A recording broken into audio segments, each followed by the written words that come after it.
Rekan-rekan media, banyak cara mengharumkan nama bangsa di mata dunia. Pun begitu bagi atlet para badminton yang perjuangannya jauh lebih berat dalam meraih gelar juara dan mengibarkan bendera merah putih di tengah arena. Demi mengasah potensi dan melahirkan pahlawan-pahlawan baru di lapangan bulu tangkis, National Paralympic Committee of Indonesia didukung oleh Permen Fox serta Bakti Olahraga Jarum Foundation menyelenggarakan Fox Indonesia Para Badminton International 2022.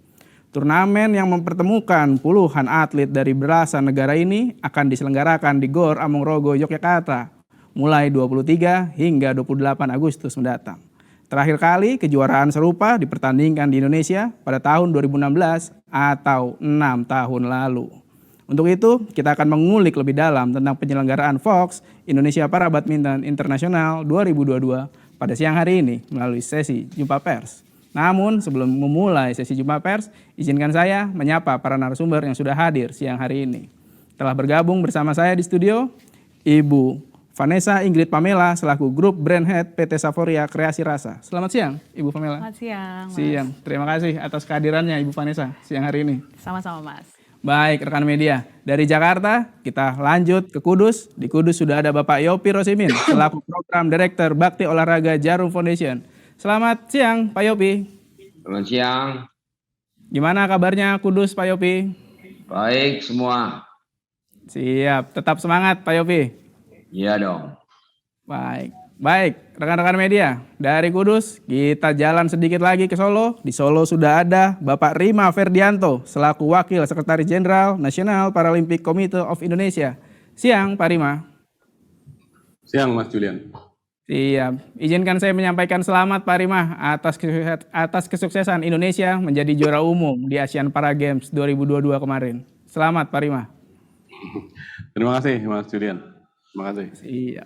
Baik, rekan-rekan media, di studio juga sudah hadir bersama saya Bapak Lius Pongo selaku Wakil Ketua Panpel Fox Indonesia Para Badminton International 2022. Siang, Pak Lius. Siang, Julian. Apa kabarnya siang hari ini? Semangat, luar biasa. Tetap semangat mempersiapkan acara di Jogja. Betul. Siap. Baik, rekan-rekan media, tak lengkap rasanya bila press conference tanpa kehadiran atlet bulu tangkis. Telah bergabung juga bersama kita dua atlet bulu tangkis yang telah mengharumkan nama bangsa di ajang dunia. Tapi sebelum saya menyapa mereka, izinkan saya memutar dulu profil dari Bapak Ukun Rukaendi.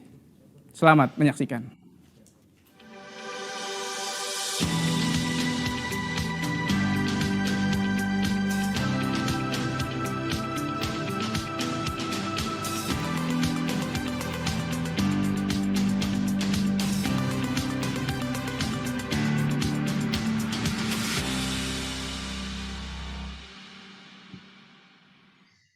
Baik, itu tadi profil Bapak Ukun Rukaendi, peraih medali emas Tunggal Putra SL3 di Asian Para Games 2022. Saya ingin menyapa beliau terlebih dahulu. Pak Ukun, apa kabar? Baik, Julian. Siap, Baik. Terima kasih atas kehadirannya Pak Ukun siang hari ini. Sama-sama. Baik, terima kasih. Baik, rekan-rekan media, itu tadi dari sektor Tunggal Putra. Kita lanjut ke sektor putri, ada Ibu Rina Marlina. Tapi sebelum saya menyapa beliau, kita putar dulu profil dari Ibu Rina. Silakan menyaksikan.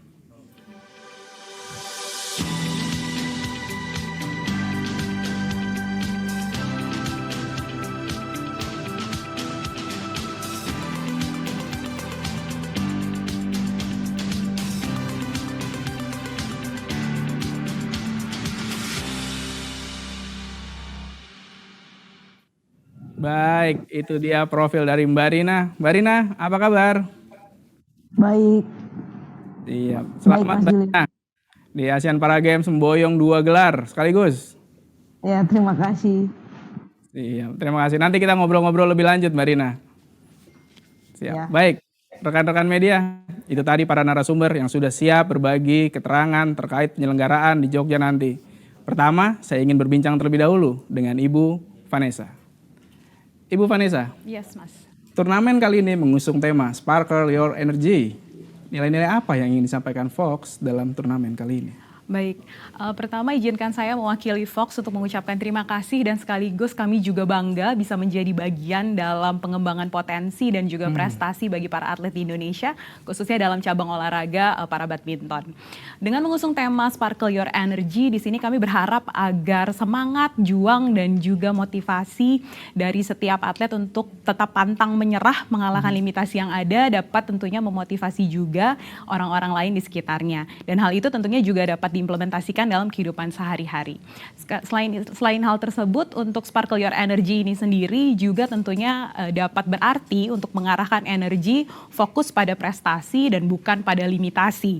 Sehingga hal tersebut tentunya juga dapat menjadi inspirasi ya dan motivasi bagi banyak orang. Baik, mantap sekali. Dengan banyaknya pesan-pesan yang sangat positif, harapan apa yang terbesar dari Fox terhadap penyelenggaraan ini? Tentunya kami berharap ajang ini dapat menjadi suatu ajang arena gitu ya untuk pengembangan potensi dan juga prestasi bagi para atlet, khususnya untuk atlet Indonesia, tetap terus mengilaukan semangatnya, semangat juangnya, mengalahkan limitasi yang ada gitu. Jadi kalau boleh pinjam istilah yang ada di badminton gitu ya, smash, mungkin kita bisa katakan smash setiap limitasi yang ada dan terus kilaukan semangat untuk berprestasi. Siap. Baik rekan media, kilaukan prestasi, smash segala semangat yang ada. Oke, kita akan berlanjut ke Kudus dengan Pak Yopi. Pak Yopi, Jarum Foundation tidak diragukan lagi dedikasinya terhadap bulu tangkis nasional. Kali ini Jarum Foundation juga ambil bagian dalam turnamen internasional yang akan berlangsung di Yogyakarta nanti. Apa alasan Jarum Foundation ikut ambil bagian, Pak Yopi? Silakan. Jarum Foundation dengan NPC atau dengan atlet para badminton itu sudah punya hubungan lama sekali. Kita pernah menjadi tempat latihan para badminton dari Indonesia di Kudus dengan melakukan sparring partner secara reguler. Kita waktu itu melihat ada beberapa tahun Indonesia Open para badminton itu tidak diselenggarakan. Saya tidak tahu pertimbangannya apa, alasannya apa. Setelah bertahun-tahun kita melihat bahwa perlu dilakukan dukungan atau support dari Jarum Foundation dengan para sponsor yang lain untuk bahu-membahu mendukung atau kembali membangkitkan turnamen ini agar para atletnya itu punya wadah untuk mencari ranking point yang menjadi bekal untuk mereka ikut kejuaraan dunia, kejuaraan Olimpik maupun Asian Games, sehingga mereka bisa tampil semakin banyak, atletnya semakin banyak, sehingga punya peluang untuk mendulang medali emas, medali perak, medali perunggu lebih banyak lagi untuk Indonesia. Itu yang menjadikan landasan kita untuk mendukung atau membantu NPC atau para atlet para badmintonnya Indonesia ini. Itu Julian. Siap Pak Yopi, perlu lebih banyak lagi turnamen agar atlet mampu mendulang prestasi lebih tinggi lagi. Kalau bisa dibilang Pak Yopi, menurut Pak Yopi seberapa besar potensi atlet-atlet para badminton di peta persaingan dunia? Atlet kita sudah proof, sudah terbukti sakti dalam tanda kutip, prestasinya bertebaran di mana-mana, Olimpik juga, Asian Games juga, terakhir di Solo kemarin, ASEAN Para Games juga dominan sekali. Kita mendengar mereka itu ada handicap kalau misalkan ikut turnamen di luar negeri dengan biaya yang cukup menguras kantongnya para atlet.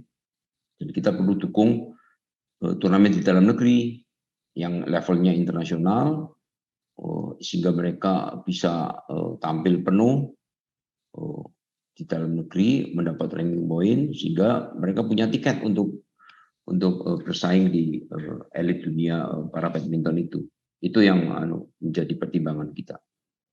Siap, terima kasih Pak Yopi atas keterangannya. Saya mohon izin untuk berlanjut ke Solo dengan Pak Rima. Pak Rima, vakum 6 tahun, mulai lagi di tahun ini. Apa yang menjadi alasan NPC bisa vakum sebegitu lama menyelenggarakan pertandingan internasional dan apa yang membuat NPC kembali menyelenggarakan pertandingan ini di di Yogyakarta nanti? Silakan Pak Rima. Ya, terima kasih. Jadi memang NBC Indonesia ini mendapatkan anggaran untuk menyelenggarakan kejuaraan internasional di dalam negeri ini paling maksimal 1 kali dalam 1 tahun oleh pemerintah. Sedangkan NBC ini membawahi hampir 20 cabang olahraga. Sehingga kita selalu memilah-milah mana cabur ini yang akan dipertandingkan tahun ini. Terakhir 2016 para badminton, kemudian 2017 para table tennis, kemudian ada juga para powerlifting dan kejuaraan lain, sehingga kemudian ketika pandemi sama sekali off dan kita baru saja keluar ataupun hampir keluar dari masa pandemi ini, kita juga beruntung mendapatkan fasilitasi atau dukungan dari sponsor sehingga kejuaraan internasional para badminton bisa kita hidupkan lagi di tahun ini, dan tentu saja harapan kita seperti yang dibilang Pak Yopi tadi, atlet-atlet punya kesempatan lebih banyak untuk bisa mendapatkan participation point maupun ranking point sehingga mereka bisa lolos Paralimpiade Paris 2024. Iya, terima kasih Pak Rima. Tadi Pak Rima juga sempat mention peran serta sponsor. Seperti apa peran sponsor bagi kemajuan pengembangan prestasi atlet, khususnya di para badminton? Ya, kalau sponsor seperti Jarum Foundation ataupun Fox ini bisa ada banyak yang melirik olahraga disabilitas, tentu saja kita akan berprestasi lebih maju lagi. Karena tidak banyak ya perusahaan atau sponsor yang melirik olahraga disabilitas yang mungkin dianggap hanya olahraga kelas 2 atau bagaimana. Tapi kita appreciate sekali dari dukungan Jarum Foundation ini bahwa mereka memang menghargai kesetaraan, sehingga apapun nanti kejuaraan yang akan disponsori oleh Fox ini nanti tentu saja akan membuat jam terbang para atlet lebih tinggi, kemudian para technical official dari Indonesia juga punya kesempatan lebih banyak untuk mendapatkan pengalaman memimpin pertandingan. Kemudian bagi kita NPC Indonesia itu event olahraga internasional ini punya harganya yang paling tinggi adalah status klasifikasi atlet bisa mendapatkan status confirm internasional. Itu yang paling penting. Karena arah pembinaan dari para atlet ini tergantung dari status klasifikasi ini yang hanya bisa didapatkan di kejuaraan internasional.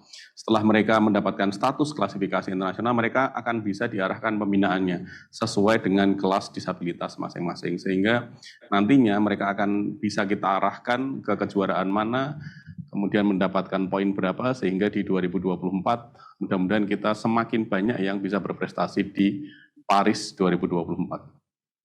Baik, terima kasih Pak Rima. Semoga Indonesia banyak mengirimkan atlet di Paris nanti. Oke, rekan-rekan media, kita berlanjut bertanya lebih detail tentang penyelenggaraan turnamen di Yogyakarta bersama Bapak Lius. Pak Lius, seperti apa persiapan di Jogja nanti? Ya, persiapannya kalau sampai dengan hari ini tinggal menunggu loading aja, Julian. Jadi persiapannya sudah dari mulai lapangan, angkutan, semuanya juga banyak.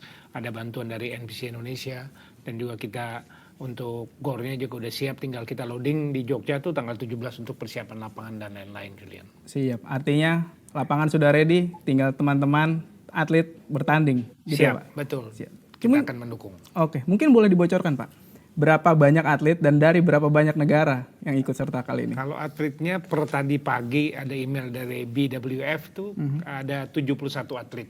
13 wheelchair, 13 wheelchair, 58 yang standing. Negaranya kurang lebih ada 11 dari mulai Australia, terus ada New Zealand, ada Azerbaijan, ada Sri Lanka, ada Peru, terus ada Singapura, Malaysia, Jepang, Polandia juga ada. Kurang lebih itu, Julian. Cukup banyak sih, ada 11. Cukup banyak ya, Iya. 11 negara, puluhan atlet, Betul. persaingan semakin ketat. Betul, walaupun kita berharap lebih banyak lagi sih. Siap Pak Lius. Oke, rekan-rekan media, itu tadi sudah kita dengar keterangan dari Pak Lius, persaingan akan semakin ketat. Tentunya ini menjadi tanggung jawab buat juara-juara bulu tangkis yang kemarin berjaya untuk kembali mengamankan gelar. Untuk itu saya ingin bertanya kepada Bapak Ukun.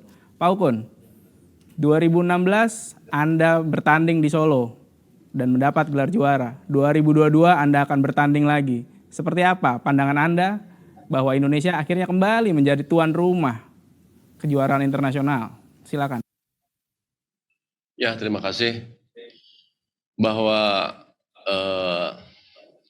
Pertama terima kasih juga kepada sponsor nih Jarum Foundation atau POK bahwa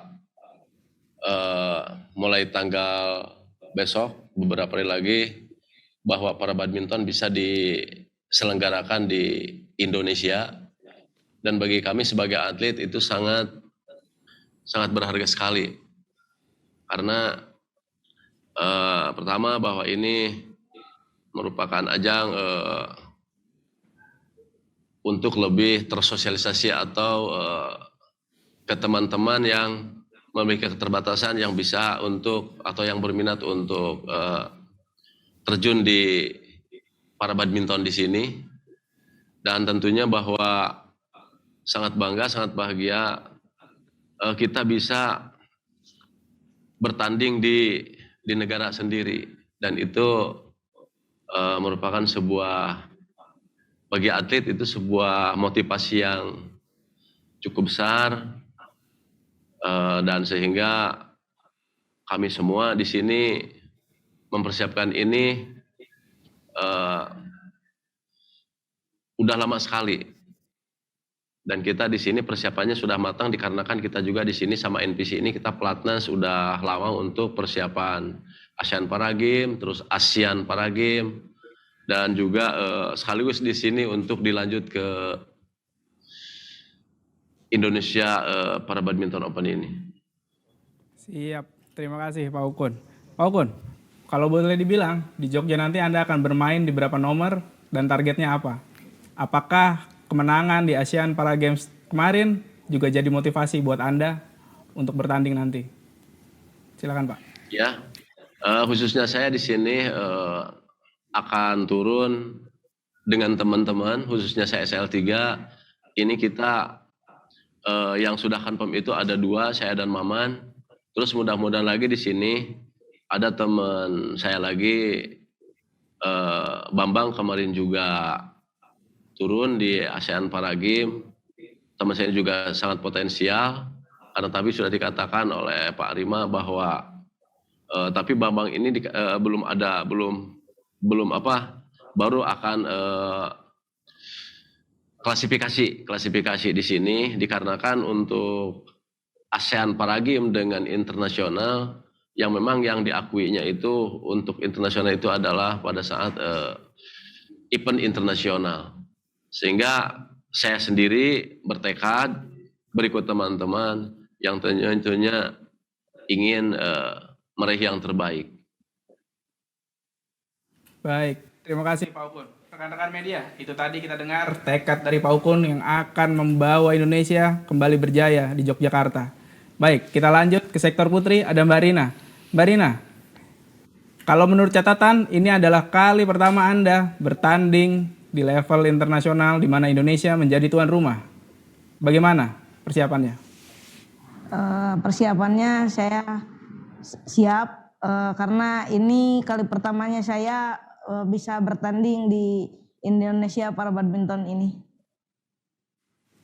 Baik, Mbak Rina, kalau boleh kita flashback ke belakang, dari 2 turnamen yang Anda ikuti, Anda selalu memboyong 2 gelar juara. 1 di tunggal putri, 1 di ganda campuran. Boleh cerita Mbak, lebih enjoy mana? Bertanding sebagai pemain ganda atau pemain tunggal? Atau dua-duanya sama-sama enaknya, yang penting juara? Silakan. Dua-duanya sama-sama enak, Mas. Siap. Terima kasih sudah menonton. Silakan subscribe, like, dan jangan lupa komen di bawah ya bola spotter.